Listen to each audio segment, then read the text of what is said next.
Hello बच्चों, ये है आपका subject Hindi dictation second B. तो क्या है, आपको हिंदी डिक्टेशन में क्या करना है। हिंदी डिक्टेशन में क्या होता है, इमला और मात्राओं का ज्ञान करने के लिए हिंदी डिक्टेशन का सब्जेक्ट पढ़ाया जाता है। तो हिंदी डिक्टेशन किसे कहते हैं, जिसमें मात्राओं का ज्ञान होता है। क्या होता है, मात्राओं का ज्ञान होता है और मात्राएं समझ पाते हैं किस मात्रा किस शब्द में कौन सी मात्रा लगाई जाती है। आइए हम इसे पढ़ते हैं। तो पहला क्वेश्चन है, रा की रेफ वाले शब्द लिखो। अब रा की रेफ किस में लगाई जाती है, किन किन शब्दों में लगती है। रा की रेफ उन शब्दों में लगती है जिन शब्द का कोई मतलब हो। मतलब रा की रेफ उन शब्दों में लगाई जाती है जिसका कोई अर्थ निकले। अगर कोई शब्द का अर्थ नहीं निकल रहा है और हम उस पर रा की रेफ लगा रहे हैं तो वो हमारा सही नहीं माना जाएगा। ठीक है, तो जिस शब्द का कोई अर्थ हो उसमें रा की रेफ लगाएंगे। जैसे कि कर्म, ये है आपका। जैसे कि कर्म, नर्म, चर्च, आर्य, मार्ग, आर्य, शौर्य, कार्य आदि इन शब्दों का अर्थ है। तो हम लोग रा की रेफ सिर्फ उन्हीं शब्दों में लगाएंगे जिन शब्दों का कोई अर्थ हो। जैसे कि कार्य, नर्म, चर्च, मार्ग, आर्य, शौर्य, कार्य आदि।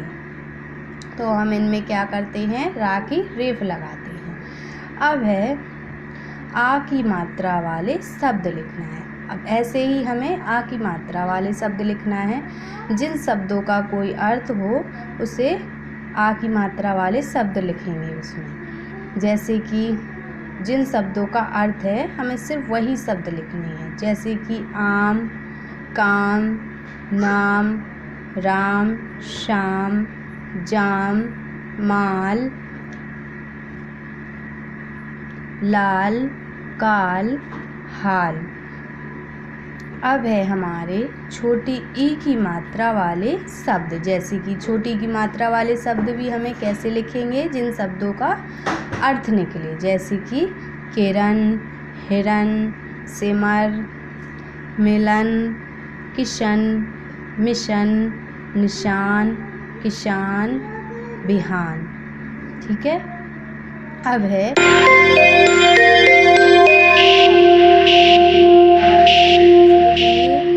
जा पे बड़ी की मात्रा जीवन, बीना,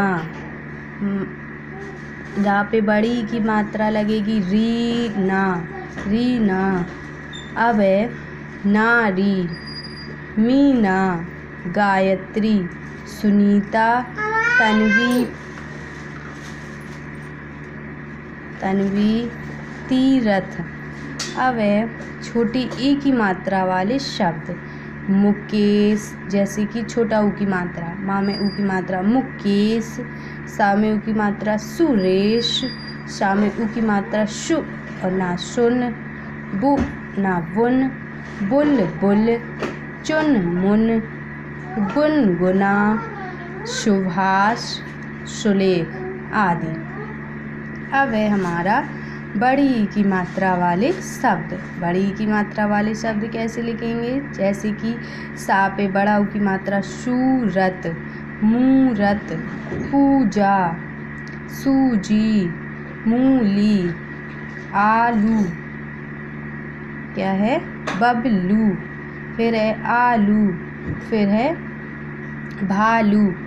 तो हमें सुलेख कैसे लिखनी है, मात्राओं का ज्ञान होता जाएगा जिससे कि और हमारे शब्दों में परिवर्तन नहीं होगा। अब आप इसे अपनी रिवीजन कॉपी में लिखें और पढ़ें जिससे कि आपका ये याद हो जाएगा और आपको जो रिवाइज नहीं हो पा रहा है, इस वीडियो के माध्यम से आपका ये रिवाइज़ हो जाएगा। तो ध्यान से बच्चों इसे अपनी रिवीजन कॉपी में लिखें तथा पढ़ें। जो समझ में ना आए उसे दोबारा से देखें और पढ़ें। धन्यवाद।